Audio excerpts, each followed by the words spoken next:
May nilabas na datos sa United Nations. So it's really not a lack of water which is the primary problem, kundi yung kumbaga mismanagement, overusage nga nito.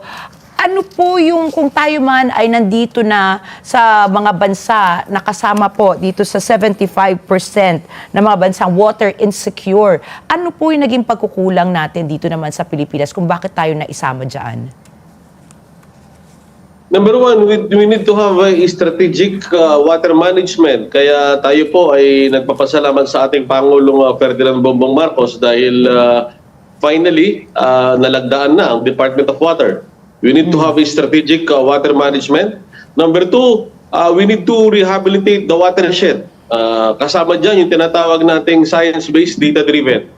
Kamukha ng alimbawa, nandito po kami ngayon sa Region 5. Marami tayong mga kausap na mga nasa water sector, sa mga water district.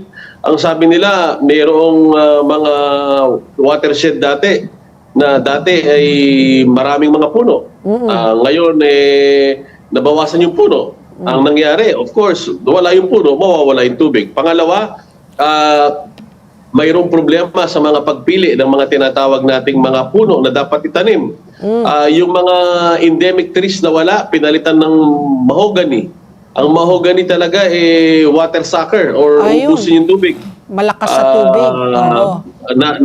Natutuyo, pati yung mga ilog.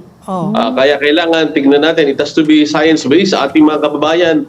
Kapag nag-tree planting, mga LGU nag-tree planting, huwag basta mag-tree planting. Makipag-ugnayan sa DNR, sa mga registered licensed forester, we see to it that we need to use what we call endemic trees. Okay?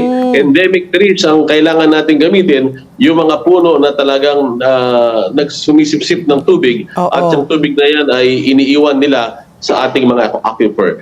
Ganon din yung ating mga environmental planner, as environmental planner, yung mga LGU, kailangan mayroon kanya-kanya mga environmental planner at mayroon silang mga long-term strategic plan. We call it sustainable climate resilient environmental plan, which is part of it is it has to be within the national